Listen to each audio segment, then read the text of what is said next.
So, Mike, what can you tell me about what you've been doing out here in Chicago so far?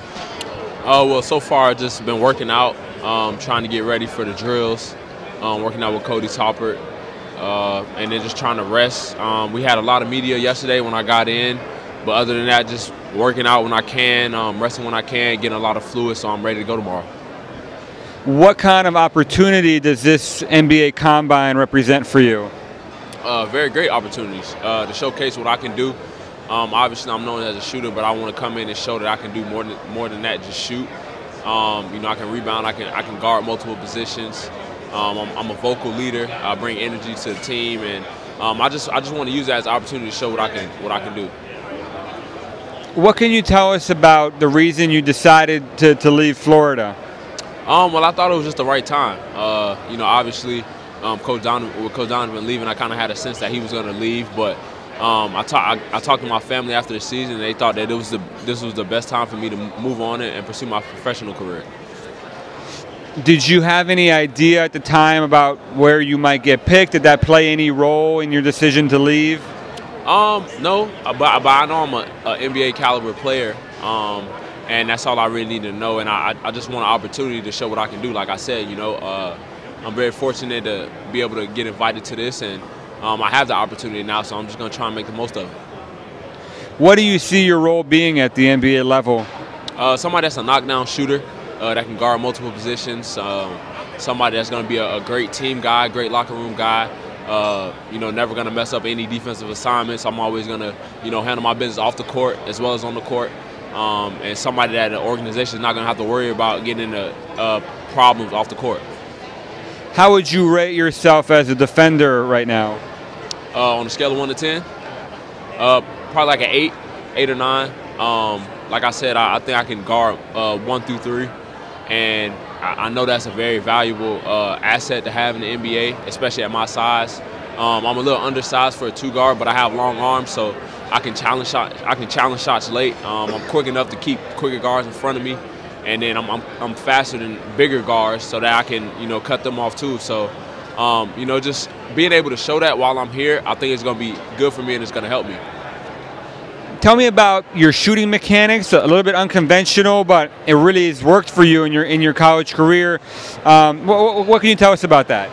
It's just something that I've always done. I've always shot the ball the way that I do, and I've had great success in it. Some people don't agree with the way that I shoot, but it goes in most in other players. So, I just want to continue to become a better shooter. And really, shooting is all about reps. Getting up a lot of reps, and I've certainly got a lot of reps up in my lifetime, and that's why I'm so successful with my shot. Watching the NBA playoffs here the last few weeks, is there anybody in particular that you've been studying that you're trying to take away a little bit from their game, maybe? Definitely J.J. Redick for the Clippers.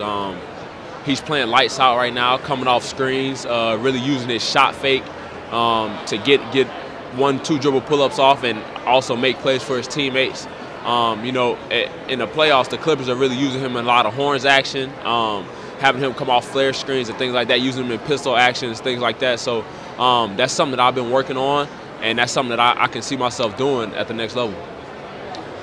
How do you think you can develop, that type of footwork and just the quickness of his release? That's really what stands out to me watching him.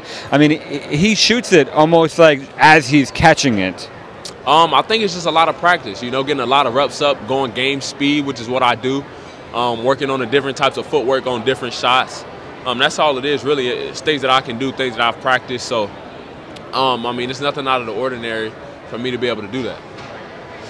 Let's say, 5 years from now when you're in a game, what is the thing that's going to stick out to you the most about, Coach Donovan? Anything that's going to be the back of your head that you're going to kind of take away, remember from, what he tried to instill in you?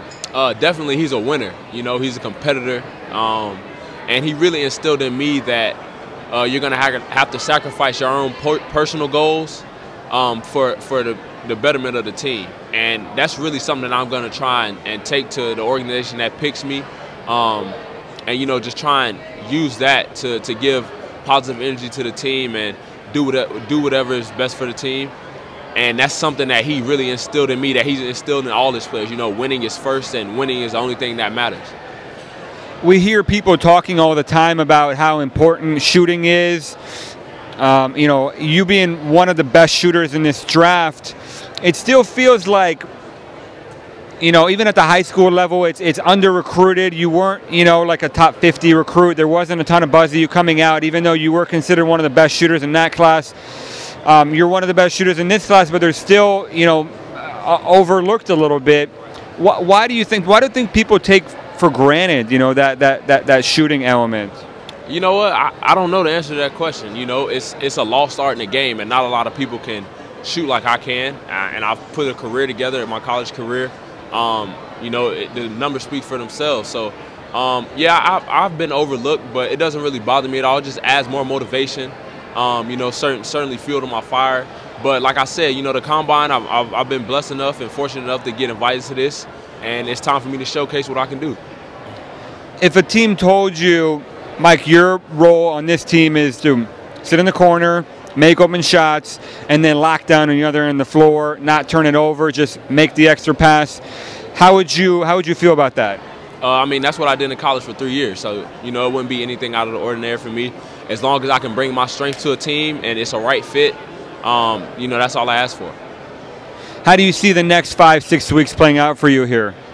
I don't know, man. We'll see what happens. I'm going to work my butt off, work out for as many teams as I can, and then just see where the chips fall on draft night.